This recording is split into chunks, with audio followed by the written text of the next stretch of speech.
The dust-laden wind carried the scent of approaching rain as Lillian Owens staggered toward the only light visible for miles across the Nebraska prairie. Her once fine dress hung in tatters around her thin frame, her stomach cramping with hunger so severe it made her dizzy. The small cabin, with smoke curling from its chimney, represented her last hope after 3 days of wandering following the stagecoach robbery that had left her alone and penniless in unfamiliar territory. Ethan Garrison stood at his kitchen window, watching the strange figure approach through the twilight of 1874. His calloused hands automatically reached for the rifle kept beside the door, a necessity in this remote stretch of frontier where strangers were as likely to bring trouble as conversation.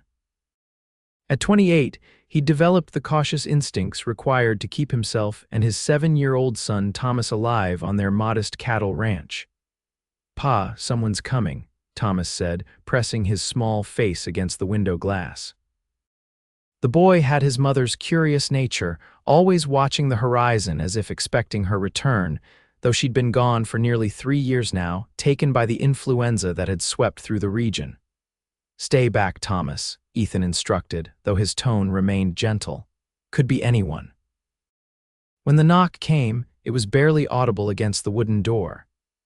Ethan opened it carefully, rifle held loosely but ready at his side. What he found surprised him: a young woman, perhaps 20 or 21, with striking green eyes set in a face smudged with dirt and framed by matted auburn hair. She swayed slightly on her feet. "Please," she whispered, the single word carrying the weight of desperation. "I have nowhere else to go." Before Ethan could respond, Thomas squeezed past him, staring up at the woman with undisguised curiosity. The woman's cracked lips formed a smile despite her obvious exhaustion. "She smiles good, Pa," Thomas declared with the simple wisdom of childhood. "Don't let her leave." Ethan hesitated only a moment before stepping aside. "Come in, miss. You look like you could use a meal and rest." Lillian nearly collapsed crossing the threshold, her legs finally giving out after miles of walking. Ethan caught her with strong arms, surprising himself with how quickly he'd moved to prevent her fall. "Thank you," she murmured before unconsciousness claimed her. Ethan carried her to his own bed, the only proper one in the cabin. Thomas trailed behind, carrying a cup of water his father had requested. "Is she going to die, Pa?" the boy asked, his voice small. "No, son, she's just exhausted and hungry." Ethan dipped a cloth in the water and gently wiped the dirt from her face. "Run and get some broth warming. Remember how I showed you?" While Thomas busied himself at the stove, Ethan assessed their unexpected visitor. Her clothes, though dirty and torn, were of fine quality. She wore no wedding ring, but a small locket hung around her neck. Most telling were her hands, soft, with only a few calluses, suggesting she wasn't accustomed to hard labor. When Lillian's eyes fluttered open an hour later, she found herself staring at her rough-hewn ceiling. Panic seized her until a child's voice called out, "Pa, she's awake." Ethan appeared in her field of vision, his expression a careful mix of concern and wariness. "Easy now, you're safe." "Where am I?" Lillian asked, her voice scratchy. "Garrison Ranch, about 40 miles northwest of Fort Kearney," Ethan replied, helping her sit up. "I'm Ethan Garrison. The eager one here is my son, Thomas." "Lillian Owens," she replied, accepting a cup of broth from the boy with trembling hands. "I was on the eastbound stage from Cheyenne when we were robbed. The driver was killed. I managed to escape into the prairie, but I've been walking for days." Ethan nodded, his jaw tightening at the mention of robbery. "The Blackwell gang, most likely. They've been hitting stages along that route." "You need more broth," Thomas announced, his small face serious. "Pa says food makes everything better." A smile touched Lillian's lips despite everything. "Your pa sounds wise." "Wisest in all Nebraska territory," Thomas declared proudly. Ethan felt an unexpected warmth spread through his chest at the exchange. "Thomas, let Miss Owens rest. You can ask all your questions tomorrow." After some negotiation, Thomas agreed to leave, but not before informing Lillian very seriously that she could stay forever if she wanted to. Once the boy had gone to his own small bed in the corner of the main room, Ethan sat beside Lillian. I apologize for my son's forwardness. It's been just the two of us for some time now. He's wonderful, Lillian said sincerely. You're both very kind to take in a stranger. Out here, refusing help is tantamount to murder, Ethan replied simply. Tomorrow, when you're stronger, we can discuss getting you to Fort Kearney. The army might help you contact your family. Lillian's expression fell. I have no family left. I was traveling to Philadelphia to work as a governess. Ethan absorbed this information silently. Well, you're welcome to recover here as long as needed. The nearest town is a 2-day ride, and I won't be heading that way for at least a week. I don't want to impose, you're not, Ethan assured her. Now rest. Morning comes early on a ranch. Lillian slept deeply that night, waking to the sounds of activity in the cabin. Sunlight streamed through a small window, illuminating a modest but clean room. Her body ached, but the fog of exhaustion had lifted. Carefully, she rose and smoothed her ruined dress as best she could before venturing into the main room. Thomas spotted her immediately from his position at the table. "Pa, Miss Lillian's up," he announced, abandoning his breakfast to rush to her side. "Are you feeling better?" Pa made flapjacks. Ethan turned from the stove, spatula in hand. His stern features softened slightly. "Good morning. Hope we didn't wake you." "Not at all," Lillian assured him, allowing Thomas to lead her to the table. "I've imposed on your bed long enough." "Nonsense," Ethan replied, placing a plate before her.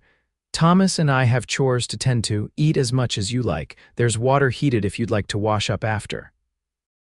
Lillian felt tears prick her eyes at the simple kindness. "Thank you." After breakfast, Ethan and Thomas headed out to attend to the cattle while Lillian gratefully used the heated water to bathe and wash her hair. She found a mended shirt and trousers laid out clearly Ethan's, but better than her ruined dress.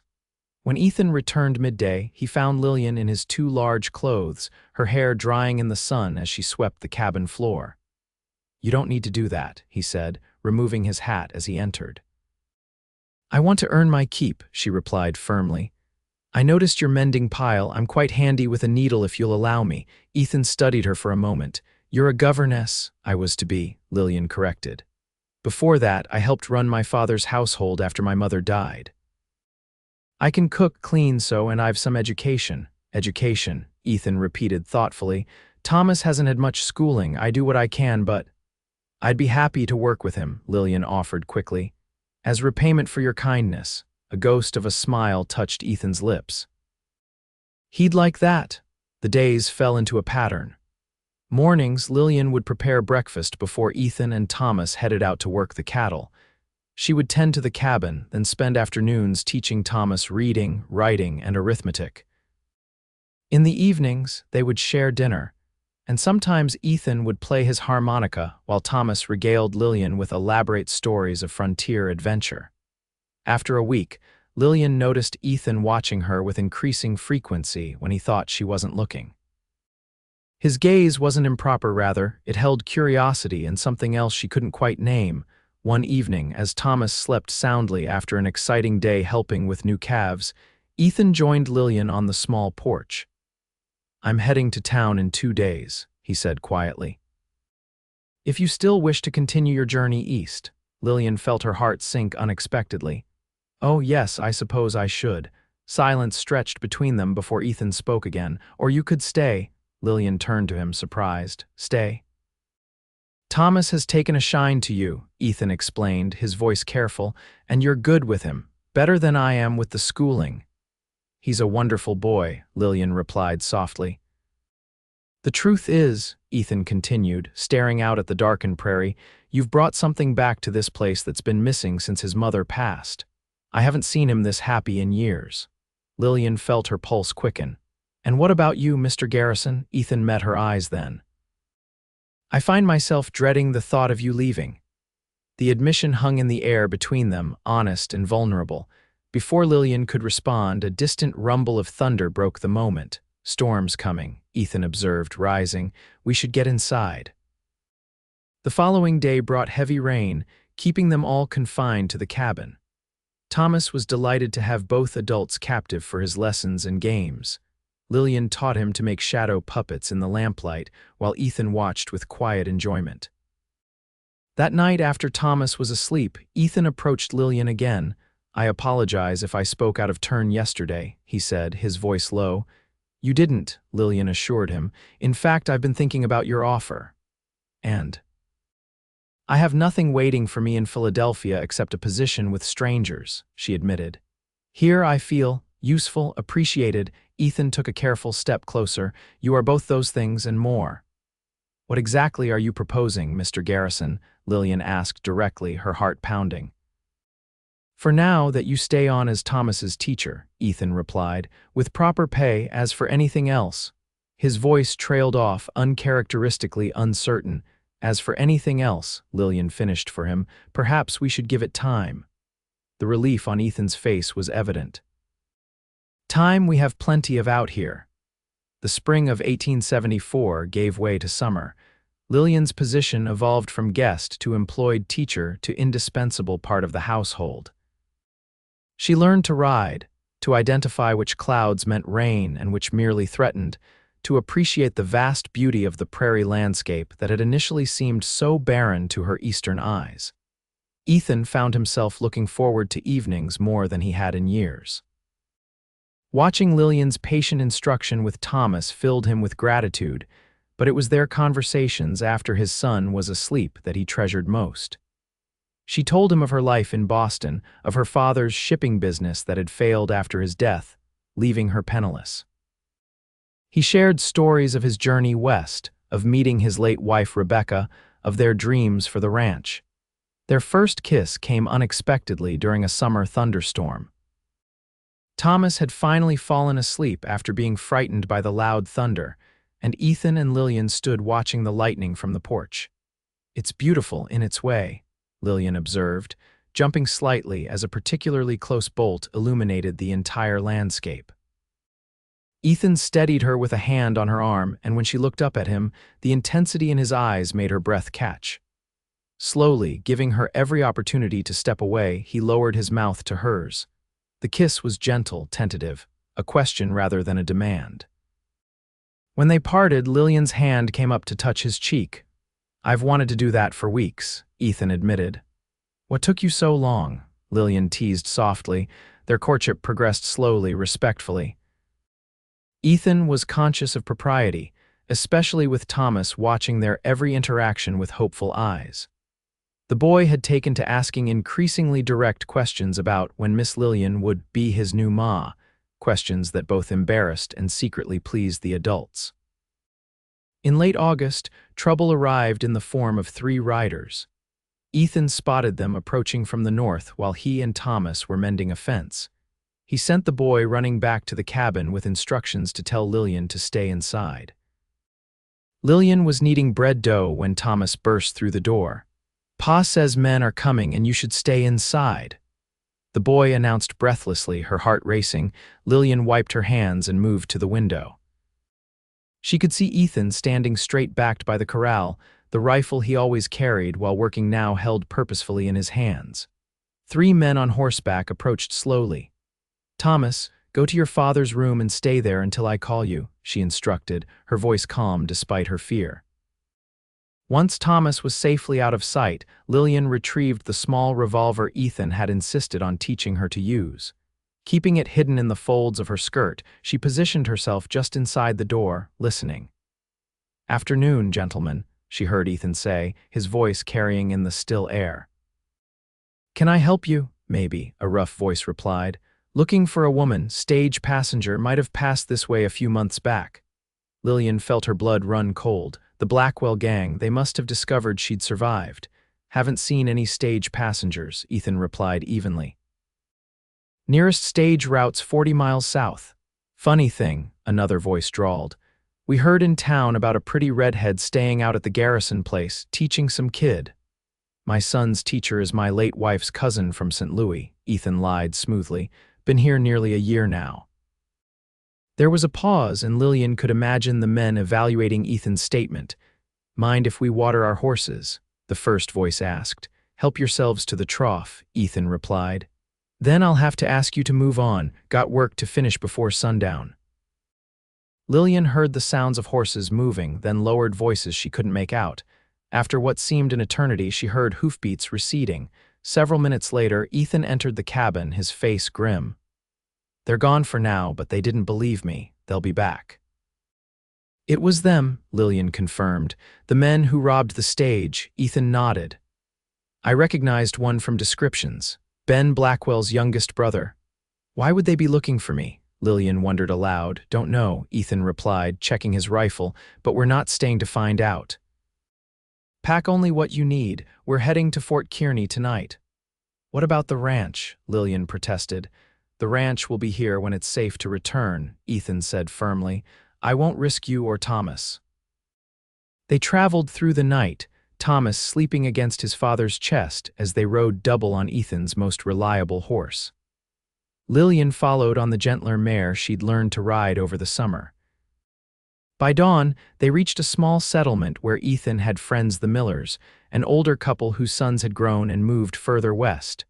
Martha Miller took one look at their exhausted faces and ushered them inside without questions. After a meal and rest, Ethan explained the situation. "You're welcome to stay as long as needed," Joseph Miller assured them. "Been meaning to check on your place anyway, Ethan. Need someone to look after those cattle." "I appreciate it, Joe," Ethan replied. "I've sent word to the fort about Blackwell's men. With luck, the army will round them up soon." That evening, after Thomas had been tucked into a borrowed bed, Ethan found Lillian sitting alone on the Miller's porch. "I've put you and Thomas in danger," she said quietly as he sat beside her. "I should leave." "That's not happening," Ethan replied firmly. "Whatever they want with you, they'll have to go through me to get it." "You don't even know why they're after me," Lillian protested. "I don't need to," Ethan said simply, taking her hand. "I know you." Lillian looked down at their joined hands. "There's something I haven't told you, something I wasn't sure mattered anymore." Ethan waited silently. "My father's business didn't simply fail," she continued. "He was murdered. The authorities called it a robbery, but I never believed that. He had been involved in a shipping dispute with a powerful man named Crawford. After Father died, I found documents suggesting Crawford had been smuggling more than goods on my father's ships." "And you think these outlaws are connected to Crawford?" Lillian nodded. "The night of the stagecoach robbery, I recognized one of the men as Crawford's enforcer. They weren't just robbing the stage, they were looking for me, for the documents I was carrying." "Where are these documents now?" Ethan asked. "Hidden in the lining of my old dress," Lillian admitted. "The one I was wearing when I arrived at your door," understanding dawned on Ethan's face. "That's why they haven't given up. They think you still have evidence that could implicate this Crawford." "Evidence that's now sitting in your cabin," Lillian confirmed miserably. Ethan was quiet for a long moment before squeezing her hand. "First light tomorrow, I'll ride to Fort Kearney myself. The Army commander there, Colonel Barrett, is a fair man. If these documents are as damning as you believe, he'll help us." "What about Thomas?"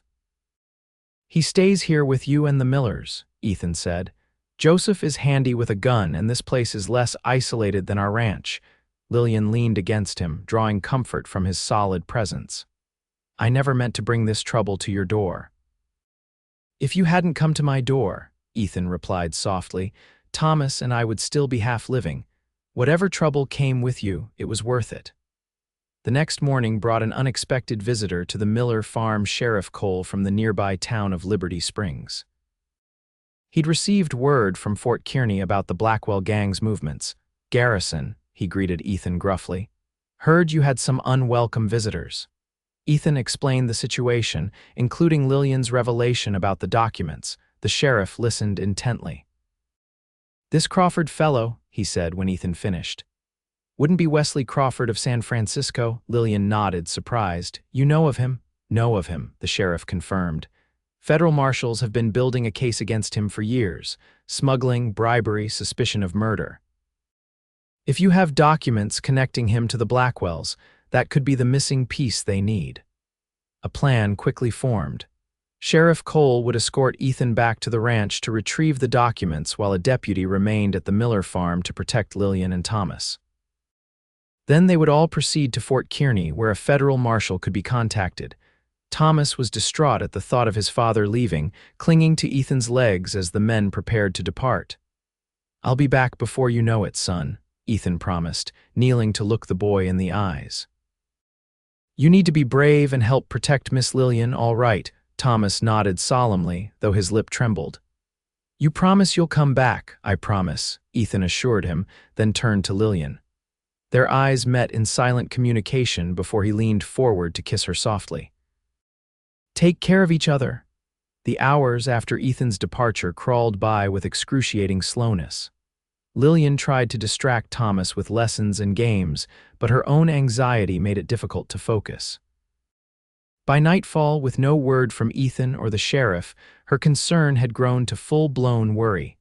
Martha Miller noticed her distress and sat beside her after Thomas had finally fallen asleep. That man of yours is as capable as they come, she said gently. And Jake Cole is the best sheriff in 3 counties. I know, Lillian replied, forcing a smile. It's just that this is all my fault.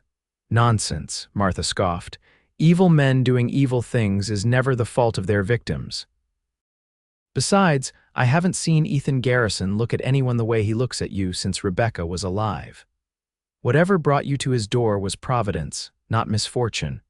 Dawn came with no news, and Lillian found herself pacing the porch, scanning the horizon for approaching riders. Thomas joined her, his small face serious beyond his years. Pa's okay, he declared with childish certainty. He promised he'd come back. Lillian put her arm around the boy's shoulders. Your pa is the most reliable man I've ever known. Around midday, Martha spotted a cloud of dust in the distance. Riders coming, she announced, her hand shading her eyes. More than 2. The deputy immediately positioned himself at the edge of the property, rifle ready. Joseph Miller ushered Lillian and Thomas inside. Stay away from the windows, he instructed, retrieving his own shotgun from above the door. Lillian's heart pounded as she held Thomas close, listening to the approaching hoofbeats. Then she heard a familiar voice call out, Joe, Martha, it's Ethan. Relief flooded through her as Thomas broke free and ran for the door. She followed quickly, emerging onto the porch to see Ethan dismounting, accompanied by Sheriff Cole and 2 uniformed soldiers. Thomas launched himself into his father's arms. Ethan caught him easily, holding him tight before looking up to meet Lillian's eyes over the boy's head. You're safe, she breathed. We all are, Ethan confirmed, setting Thomas down and crossing to her. The documents are on their way to Fort Kearney with a military escort. Sheriff Cole and these men will escort us there tomorrow. And the Blackwell gang, a grim satisfaction crossed Ethan's face. 2 were caught trying to ambush us at the ranch. The 3rd, the one you recognized, got away, but he won't get far. There's a territory-wide alert out for him now. That evening, after Thomas had been put to bed in the Miller's spare room, Ethan led Lillian outside to the garden behind the house. The night was clear, stars scattered across the sky like diamond dust. I had a lot of time to think on the ride back here, Ethan said, his voice uncharacteristically nervous, about what matters most. Lillian turned to face him, surprised to see him reach into his pocket. This was my mother's, he said, opening his palm to reveal a simple gold band. I've been carrying it for weeks now, waiting for the right moment. Lillian's breath caught. Ethan. I'm not a man of many words, he continued, but I know what I want, what Thomas and I both want. You've brought life back to us, Lillian. I'm asking if you'll stay not as Thomas's teacher, but as my wife, as our family. Tears filled Lillian's eyes as she placed her hand over his, closing his fingers around the ring. For a moment, Ethan's face fell until she spoke. Ask me properly, Ethan Garrison. A smile spread across his face as he dropped to one knee. Lillian Owens, would you do me the extraordinary honor of becoming my wife? Yes, she answered without hesitation. Yes, with all my heart. The journey to Fort Kearney the next day was filled with Thomas's excited chatter about having Miss Lillian as his new mother, for real now. The fort commander, Colonel Barrett, welcomed them warmly and confirmed that the documents Lillian had preserved were indeed crucial evidence against Crawford. A federal marshal will want your formal statement, he explained to Lillian. But I can tell you that with these documents and the testimony of the captured Blackwell gang members, Crawford's days of freedom are numbered. 2 weeks later, after giving her statement to a stern but kind federal marshal, Lillian stood beside Ethan in the fort's small chapel. Thomas, beaming with pride, stood between them as Ethan promised to love and protect her for all their days, and Lillian vowed the same in return. Their return to the Garrison Ranch was a homecoming in the truest sense. The cattle had been well tended by Joseph Miller and his sons, and the cabin, though dusty from disuse, welcomed them back. That first evening, as Thomas slept peacefully in his corner of the main room, Ethan and Lillian stood on the porch where they had shared their first kiss. "Hard to believe it was just months ago you appeared at my door," Ethan remarked, his arm around her waist. "The best decision I ever made," Lillian replied, leaning into him. "Even if I was half dead at the time," Ethan chuckled, then grew serious. "Thomas was right that first night, you know. You do smile good." "Only because I have reason to," Lillian said softly, turning in his arms to face him. "You and Thomas gave me more than food and shelter, Ethan. You gave me a home, a family." "And you gave us back our joy," Ethan replied, lowering his mouth to hers. Spring 1875 brought new life to the Garrison Ranch, calves in the pastures, vegetables in the garden Lillian had expanded, and the promise of another addition to their family that autumn. When Lillian shared the news with Ethan, his face had transformed with such wonder that she'd fallen in love with him all over again. Thomas, now 8, had appointed himself official protector of his soon-to-arrive sibling, solemnly informing visitors that his new brother or sister would be the best baby in all of Nebraska territory. One evening, as they sat together on the porch that had become their favorite place for quiet conversation, Ethan reached for Lillian's hand. "I never thanked Thomas properly," he said thoughtfully. "For what?" Lillian asked, her free hand resting on her slightly rounded belly. "For telling me not to let you leave that first night," Ethan replied simply. "Wisest thing the boy ever said." Lillian smiled, leaning her head against his shoulder as they watched the sun sink below the endless prairie horizon. "He was right about my smile, but he missed something important." "What's that?" "I was hungry when I arrived at your door," Lillian said softly, "but not just for food. I was hungry for exactly what I found here: a place to belong, people to love who would love me in return." Ethan's arms tightened around her. "Well, Mrs. Garrison, I hope you've had your fill." Lillian laughed, the sound carrying across the open land that had once seemed so foreign and now felt so perfectly like home. "Of that particular hunger, never, I suspect I'll be famished for your love for the rest of my days." "Then it's fortunate," Ethan murmured against her hair, "that I have a lifetime supply to offer." Inside the cabin, Thomas's voice called for his evening story, and together they rose to attend to their son, the unexpected matchmaker who had seen, with a child's perfect clarity, exactly what his father needed most when hunger and fate had brought it to their door.